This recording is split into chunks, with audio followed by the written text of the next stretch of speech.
नमस्कार।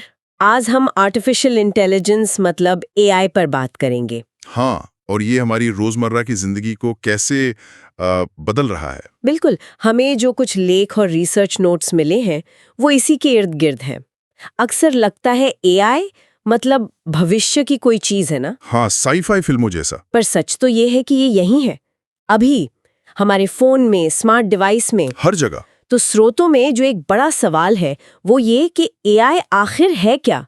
एक मददगार दोस्त जो चीजें आसान बना रहा है, या फिर एक तरह का घुसपैठिया जो चुपके से हमें देख रहा है, हमारी बातें सुन रहा है। हाँ यही। चलिए थोड़ा इसे खोलते हैं।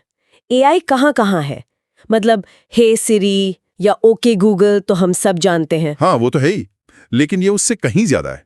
जैसे एक स्रोत बताता है, जब नेटफ्लिक्स आपको बताता है कि अगला शो कौन सा देखें। अच्छा, वो भी एआई है? हाँ। या गूगल मैप्स का वो सबसे छोटा रास्ता बताना। अरे हाँ, यहाँ तक कि इंस्टाग्राम या फेसबुक पर जो आप देखते हैं वो फीड भी एआई ही तय करता है काफी हद तक। तो ये काम कैसे करता है?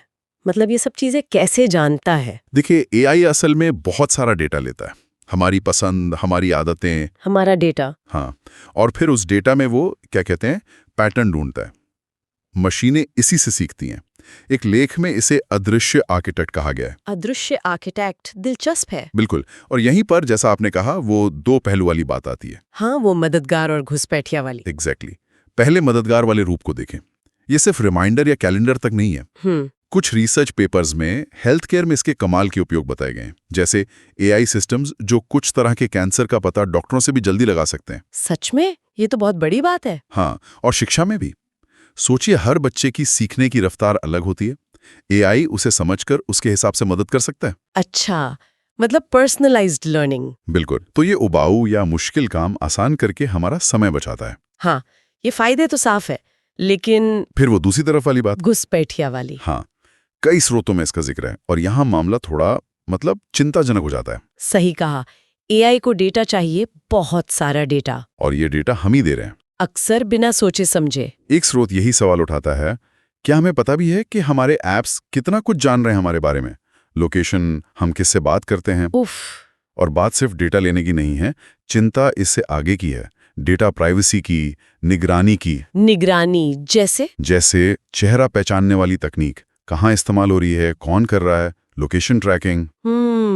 और फिर आता है हेरफेर, मतलब मैनिपुलेशन। मैनिपुलेशन कैसे? एक लेख में उदाहरण था कि कैसे एआई सिर्फ विज्ञापन दिखाकर हमारी खरीदारी ही नहीं बल्कि धीरे धीरे हमारी राजनीतिक सोच या सामाजिक विचारों को भी बदल सकता है। ये तो काफी गंभीर बात है। बिल्कुल। और सबसे डरावनी बात जो एक स्रोत ने कही कि एआई भूलता नहीं है। भूलता नहीं? हाँ। हमारा हर क्लिक, हर लाइक, हर सर्च सब मिलकर एक डिजिटल प्रोफाइल बनाते हैं और इस प्रोफाइल का इस्तेमाल हमारे भविष्य के व्यवहार का अंदाजा लगाने, यहाँ तक कि उसे प्रभावित करने के लिए भी हो सकता है। बाप रे! तो फिर क्या करे? डरे एआई से? स्रोत कहते हैं शायद डरना सही नजरिया नहीं है।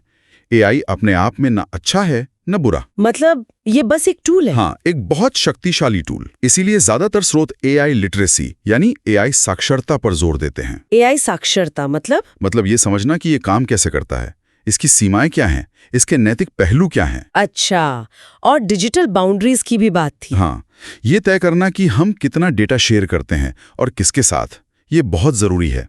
एक स्रोत ने इसकी तुलना शुरुआती इंटरनेट से की थी। इंटरनेट से? हाँ, कि उसमें भी अपार संभावनाएं थीं, लेकिन गलत इस्तेमाल के खतरे भी थे। वैसे ही एआई के साथ है, इसलिए नैतिक नियम, जिम्मेदार इस्तेमाल बहुत जरूरी है। हाँ, एक स्रोत में आग वाला उदाहरण भी था कि आग खाना भी पका सकती है और घर भी जला सकती है। बिल्कुल, निर्भर करता है हम इस्तेमाल कैसे करते हैं। तो कुल मिलाकर जो सारी जानकारी हमें मिली उससे लगता है कि एआई हमारी जिंदगी का एक अहम हिस्सा बन चुका है ना? हाँ, और बहुत शक्तिशाली हिस्सा। फायदे भी हैं और चुनौतियां भी कम नहीं हैं। तो सबसे जरूरी बात जो निकल कर आ रही है वो है जागरूकता और जिम्मेदारी। हाँ, हमें समझना होगा कि ये तकनीक कैसे काम कर रही है और इसका हम पर क्या असर पड़ रहा है। बिल्कुल। तो अगली बार जब आपका फोन कुछ सुझाए या कोई स्मार्ट डिवाइस आपकी सुने तो शायद एक पल रुककर सोचना चाहिए कि ये सिफारिश कहाँ से आई। हाँ, क्या ये वाकई मेरी जरूरत थी या मुझे इसकी तरफ धकेला गया है। सही। और ये हमें एक और गहरे सवाल पर सोचने को मजबूर करता है, जिसका जिक्र कई स्रोतों में है। क्या? कि हमारी फैसले लेने की जो प्रक्रिया है, उस पर एआई का असर कितना है? कितना असल और कितना अदृश्य? क्या हम हमेशा जानते हैं कि ये तकनीक हमारी पसंद को और शायद हमारे भविष्य को कैसे आकार दे रही है?